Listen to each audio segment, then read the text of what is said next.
Hello, I'm Catherine Weinman, and I'm your instructor, host, or you might even say your travel guide during this 5-week e-course on the art of facilitation, helping people engage effectively so that new possibilities are seen, tough problems are solved, and inspired futures are created.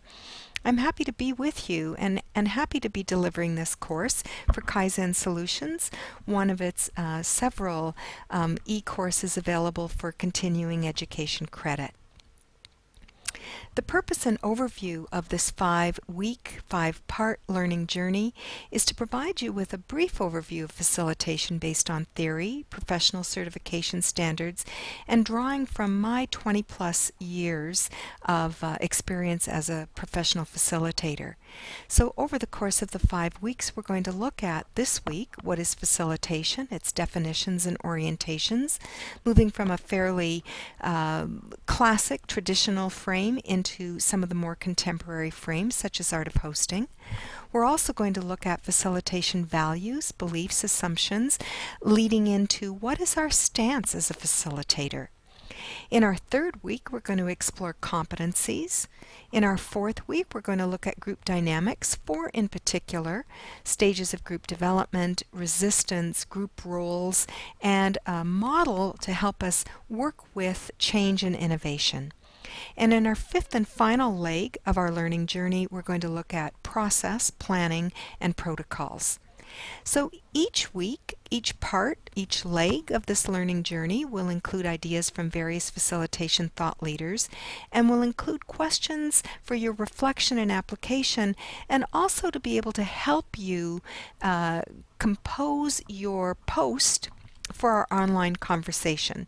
So not sure what your learning style is, but if you had a piece of paper and a pen beside you in addition to your cup of tea or coffee as you're doing this, that might be helpful if there are some thoughts that you want to jot down to help you for that culminating experience, which is for every week your online posting. So there's something called learning at a rather small level of the organization that at a much higher gestalt level is called evolution.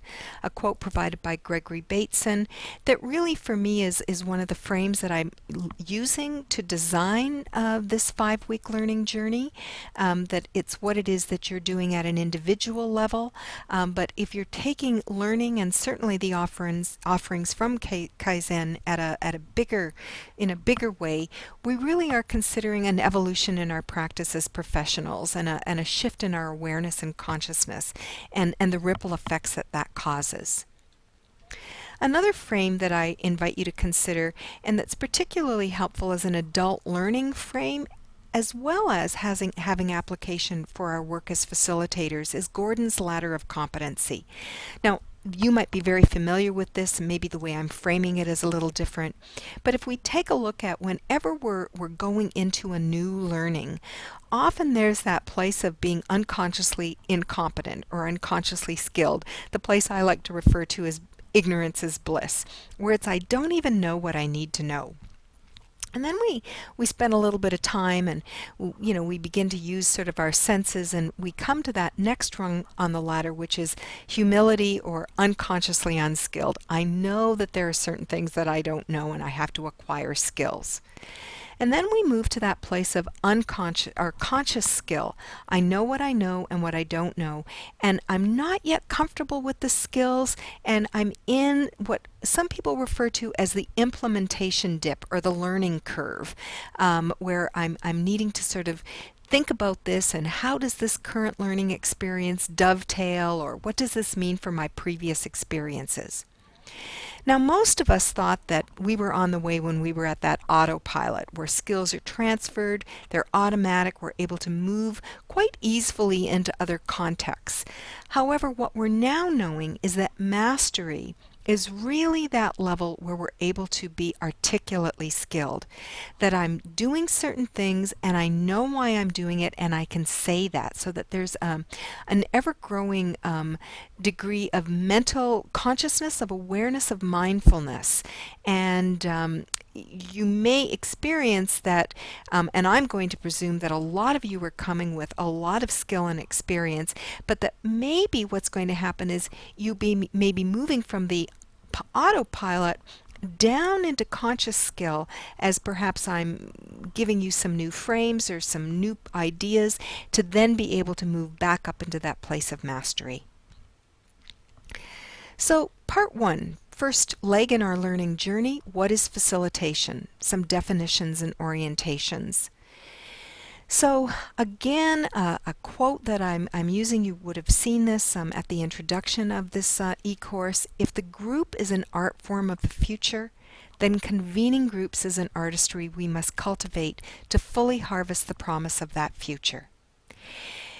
You have experience, whether it's meetings, professional development groups, client groups, community groups, family groups, that what we're becoming aware of is that knowing how to bring people together, to create that invitation, to hold them in a safe and respectful space so that the collective wisdom is accessed and brought forward, so that creative solutions and wise action can take place, that doesn't just happen, and that comes with intention and it comes with skills, and that's the artistry that we need to cultivate to be able to help groups and ourselves harvest that promise of the future. So our overview for part one is that we're going to look at various definitions from established thought leaders in the field, going from some pretty classic orientations into some emerging orientations such as the art of hosting and the art of convening. And we're going to conclude this first leg with a chart that summarizes the contrast in behaviors and actions among presenting, training and traditional teaching, and then as we move more into true process facilitation. So for reflection and application, and to help you get ready for your online post, what stood out for you about the definitions of facilitation? And how might these definitions and orientations diverge with and or converge with your previous experience, what it is that you're coming in with, and your personal understanding of facilitation? And you'll be invited to reflect on and to write your own definition of facilitation as we move through this week.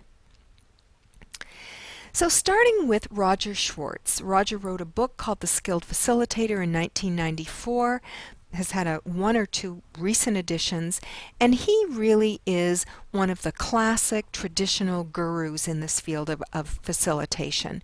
And so I'm starting off providing you with sort of a baseline classic understanding of facilitation, in that understanding it's a process in which a person who's acceptable to all members of the group, who's neutral and has no decision-making authority, is invited in to assess and intervene to help a group improve the way it identifies and solves problems, the way it makes decisions in order to increase its effectiveness. Right? So that's a pretty classic traditional way of looking at facilitation. Then we're going to look at this model from The Power of Protocols, an Educator's Guide to Better Practice. These authors offer that facilitation is about promoting participation, ensuring equity, and building trust, and that unless you have these conditions in place, whatever else it is that you're doing, whatever the content is that you're exploring or talking about, it has a way of evaporating. What I like to say is that process, meaning how we work with people, trumps content, meaning what it is that we're doing. Okay? ICA Canada, Intercultural Affairs Canada, again, a very established group of thought leaders who've done some nice pioneering work in articulating facilitation, good solid training programs. They go back to the root of the word, and they offer that facilitation at its essence is about making it easy. And ICA starts to differentiate between what the group does in terms of issues, tasks, ideas, content, And facilitators focus on how the group works, the process. They guide people in discussion, problem solving, planning, and implementation. And they offer a nice metaphor of the orchestra conductor, who, while not making a sound, is there to draw out the best from the individual musicians to create this amazing music from the orchestra, the ensemble as a whole. Stephanie Roy McCallum, with her group Dialogue Partners, again a Canadian organization involved in high stakes, often very contentious public stakeholder engagements. And she offers that facilitation is the art of creating and using a structured thinking or planning process, e.g. a protocol, so some nice foreshadowing for our 5th week, to enable a group to explore individual and collective wisdom, to understand their needs and go where they need, want, or are charged to go. Now, the nice thing about this definition and why it's positioned is it's on the cusp.